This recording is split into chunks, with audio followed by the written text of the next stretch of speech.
Buenas tardes, nosotras somos alumnas de la Universidad Pedagógica Nacional, subsede Obregón, de la licenciatura en Intervención Educativa. En esta ocasión mis compañeras y yo les hablaremos sobre algunos temas bastante importantes de nuestra materia de desarrollo físico-motor. Algunos de los temas que vamos a ver son el desarrollo prenatal, bases neurofisiológicas de la educación infantil, la entrevista y el sistema nervioso. A continuación, voy a ceder la palabra a mi compañera para poder dar inicio a nuestra exposición. El desarrollo prenatal es un proceso en el cual el embrión o feto humano se gesta durante el embarazo. Este proceso comienza desde la fecundación hasta el nacimiento. El desarrollo prenatal se divide principalmente en dos periodos. El primer periodo es el embrional, en la cual las células del embrión, inicialmente llamadas células madres, se multiplican rápidamente y comienzan a diferenciarse por distintas funciones que marcarán los distintos tipos de células humanas, ya sea las sanguíneas, las renales, las nerviosas, entre otras. Este primer trimestre es un poquito más susceptible para el embrión a los distintos daños, como puede ser el alcohol, los ciertos medicamentos, las drogas, infecciones, deficiencias nutricionales, las radiografías, entre otras. Mientras que el desarrollo fetal es la etapa donde que comienza desde el momento en que se ha completado la etapa embrional y ahí sigue hasta que se produzca el parto. Durante la vida fetal no se forman órganos o tejidos nuevos, sino que empiezan a madurarse los que ya estaban existentes. Esta etapa termina hasta que el embrión ha adquirido su forma básica y se han desarrollado sus órganos completamente. Estos dos periodos se dividen en distintas semanas, de las cuales conforman todo el desarrollo prenatal. El primer periodo comienza con la semana 1, en la cual el óvulo fertilizado desciende por las trompas de falopio y llega hasta el útero, produciéndose así la implantación del embrión. En la segunda semana, el implantado en la mucosa uteriana se divide en dos partes, que dará lugar a la placenta y al feto.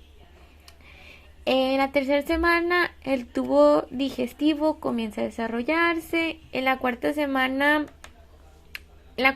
y quinta, las yemas o brotes del brazo y piernas se vuelven visibles. El cerebro se desarrolla en 5 áreas y algunos nervios craneales. En la semana 8 los párpados están más desarrollados y continúa el desarrollo de las características faciales. Mientras tanto, el desarrollo fetal comienza en la semana de las 9 a la 12, en la cual la cara está bien formada, las extremidades son largas y delgadas, los glóbulos rojos se producen en el hígado, los genitales aparecen bien diferenciados, el tamaño de la cabeza corresponde casi a la mitad del tamaño del feto, aparecen los brotes dentales.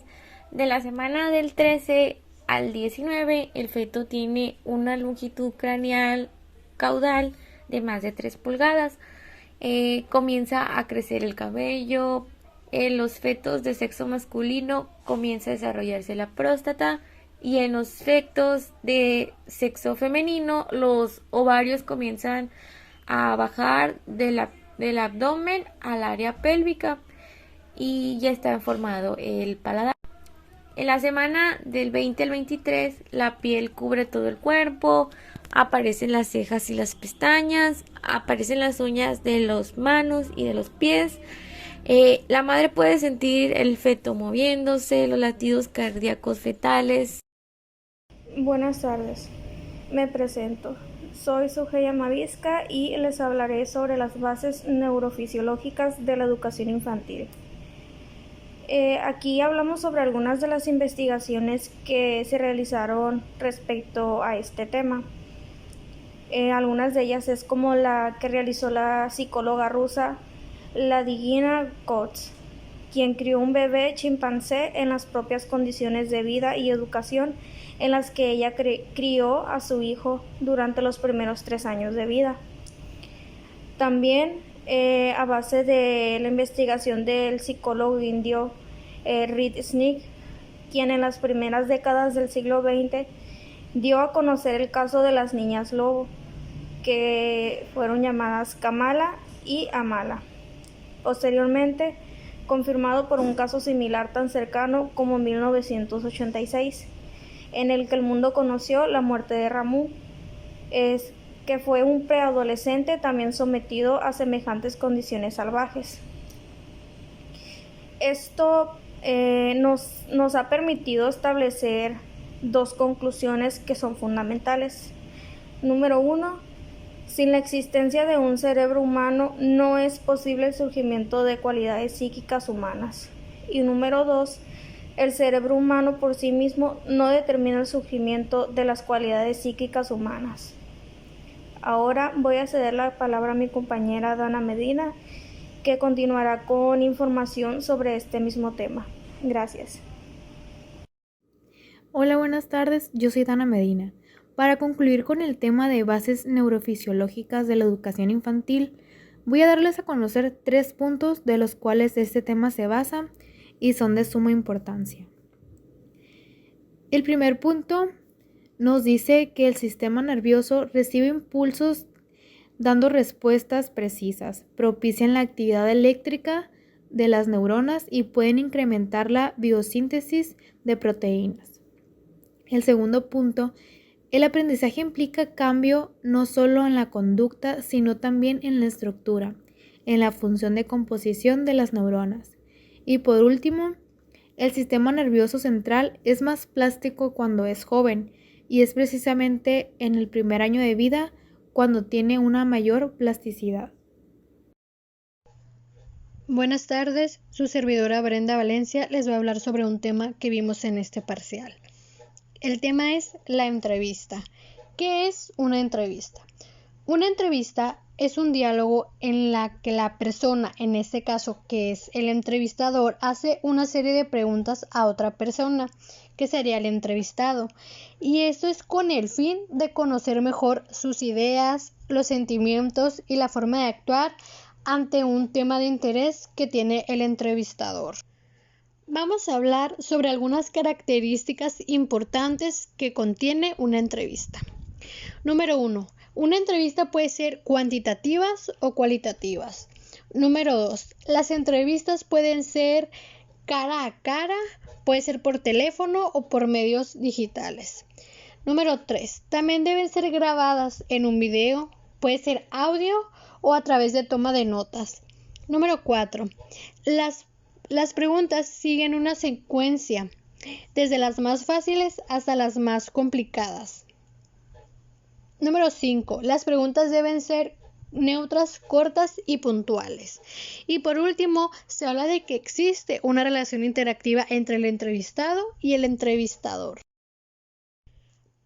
Para finalizar con este tema, vamos a hablar sobre los tipos que contiene una entrevista.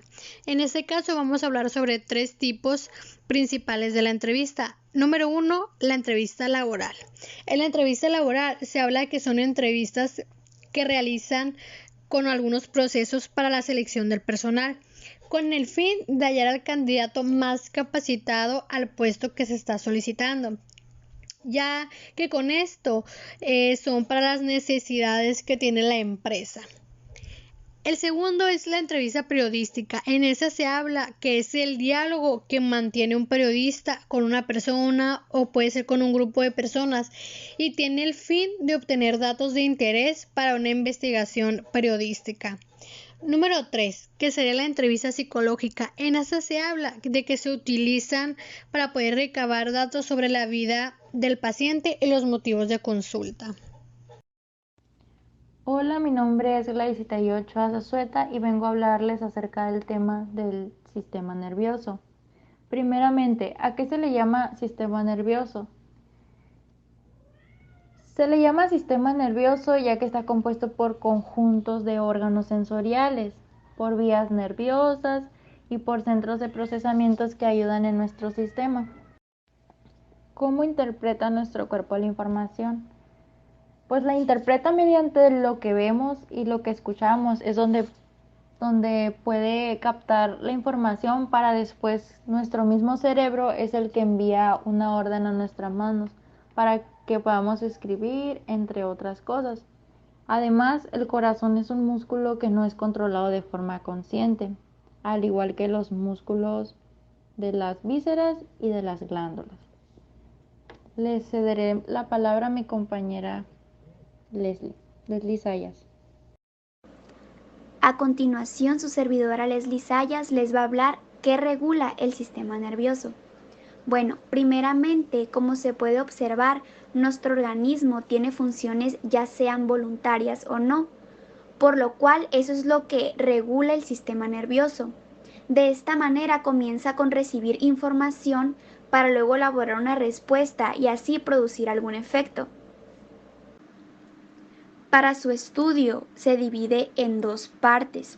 El primero es el sistema nervioso central, en donde nos dice que está compuesto por el encéfalo y médula espinal. El encéfalo es la masa nerviosa que se encuentra dentro del cráneo. Allí podemos encontrar al cerebro o cerebelo. Y la médula espinal se refiere que están contenidas en el interior del conducto raquídeo o canal medular, que discurre por el centro de la columna vertebral. Y el segundo es el sistema nervioso periférico. Este está compuesto por todos los nervios que entran y salen al sistema nervioso central. Aquí nos dice un punto muy importante, ya que cuando los nervios ingresan información al sistema nervioso central se les llama sensoriales, ya que provienen de los sentidos. Pero en cambio, si se lleva información desde el sistema nervioso central hasta los órganos, se lo denominan motores, porque produce algún tipo de movimiento. Para concluir con los temas anteriormente presentados, es importante recalcar cómo el desarrollo físico-motor, emocional, social de un niño causa un gran impacto directo en el desarrollo general del niño, ya que por ello es importante comprender la necesidad de conocer las etapas para el desarrollo, ya que es fundamental para que el niño tenga un buen bienestar integral y un gran desarrollo.